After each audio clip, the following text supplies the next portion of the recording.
Well, I'm at this old 80s model Toyota Hiace diesel van.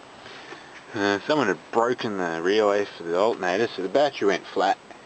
And then the bloody fusible link down there is blowing, so nothing at all works. So I put a new battery in, I've gone to wire up and all that. Now the fucking thing won't come out, so I might have to pull the driver's seat out just to get down there. You see, it's broken. Well, today I've got to fix this 89 Ford Telstar. EFI, 4-cylinder, 2.2 litre. Got air conditioning, but low on gas. That can be another day. Today I'm doing front calipers, because one's leaking. The brakes have just been replaced. Timing belt and water pump. Top radiator hose. And tyres and alignment, and that's all I can afford. There's the leaking caliper. Should be straightforward. Top hose, thermostat and rocket cover gasket are now done. Just got to clean the engine. Well, both front calipers are now rebuilt. Cool. Well, it's running like an absolute dream, so let's see if it starts hot now, which it couldn't do before.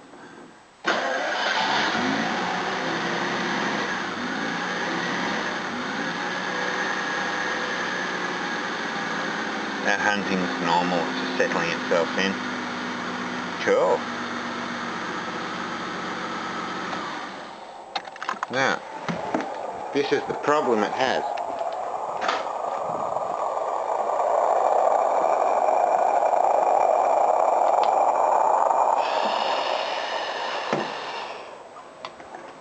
That was the problem. All of that was actually coming from the fuel rails at the front here, because the engine's hot and it vaporizes all of the petrol. And what it was doing, it was pushing all of the fuel back to the tank, and then when you're cranking it, it had to refill everything. So now it's not pushing the fuel back, and it can fill up quickly and push all the gas out back to the tank. But that's very dangerous, because that could explode if someone's lighting a cigarette right next to the car. But that's why it wasn't starting. But that's why they need a fuel cooler to cool the fuel on the way back. They need to run the air conditioning. So, interesting problem. It's fixed now. Oh, here's this diesel van I worked on the other day. I've got it running. Was a blowing fuse down there. Well, I'm giving it another oil change because it was nasty. And now I'm going to do the fuel filter. But unfortunately I think the manual pump is broken. Turn it to unlock it. Alright, it's unlocked. But it doesn't feel like it's doing much. There's no... Yeah. So I'll find out if it's working or not when I put the new filter on. Well, this fuel filter hadn't been changed in so long, I had to remove the whole housing, lock it in the bench, and use this remover to undo it, which has succeeded. It's been there an awful long time. Awful long time. And here's the little water warning float, so if you've got too much water in there, that'll float, and the light will come on the dash, and you just come and unscrew this, and let the water out. And there you go. Well, here's the oil out of the diesel. I changed this 3 days ago. Nice fresh new oil and a new filter. But as you can see, it hasn't lasted too long. So I'm giving you another oil change. It's been well neglected. That's why I wear gloves, because this stuff stains you. It's a nice clean glove. A dirty glove. Nasty. And just for example, this is the filter that came off it 3 days ago. There. Nasty. Stains like paint. This is just an oil filter off a petrol engine. Nice and clean. It's just horrid. Well, got the filter in, but yeah, the pump doesn't seem to work at all. So see if I can crank it up. It'll take a while, and then I might have to crack each injector line to let the air out. But let's see how lucky I am. I've already loaded it, so it should just start and then stall.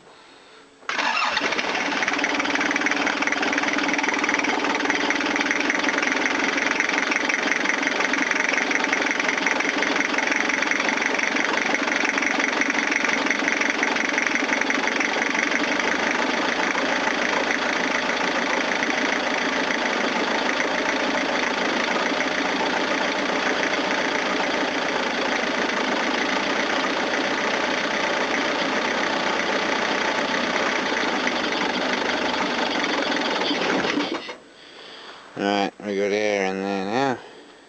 Sucks. I just gotta crank it.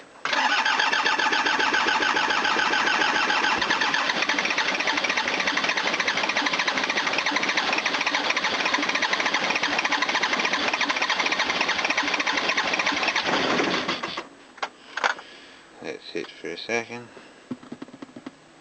Bloody thing. These Toyotas are pretty good this way. Some engines you're fucked.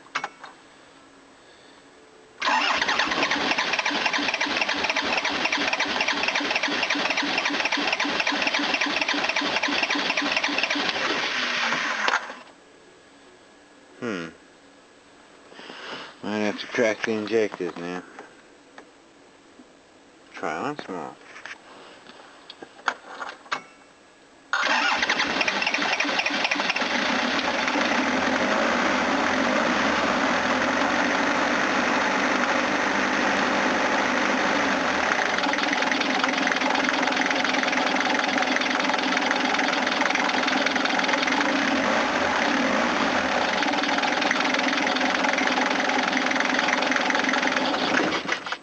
Cool.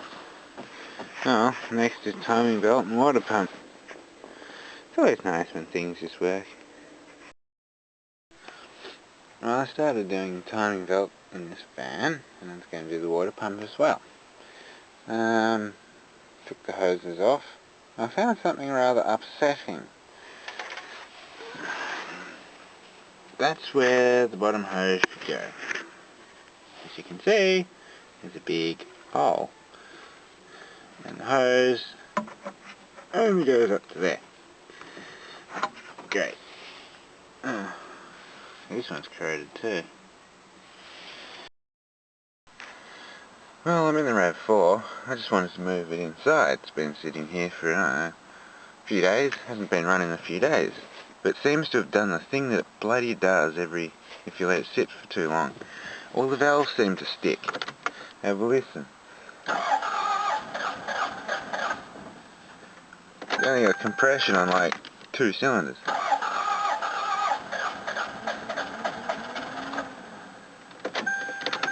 I'm just going to do this until oil pressure comes up or something and it sorts itself out. So I really don't have time for this. There we go, 3 cylinders. Sounds awful.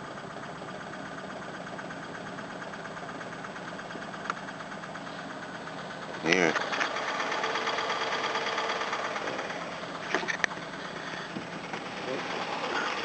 I think I'll just let it idle for a little so it can get some oil up to those valves.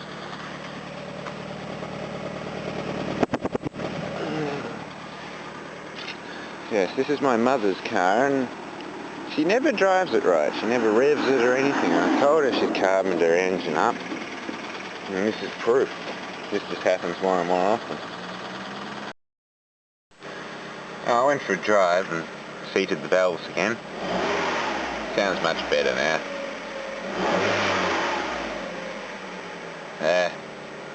I think I'll take it on the freeway and give it a clean out one day. I just thought I'd go for a drive to get some food. So I'll take the V12, see how it goes.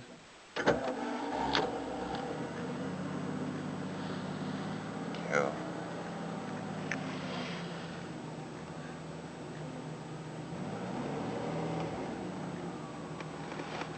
up.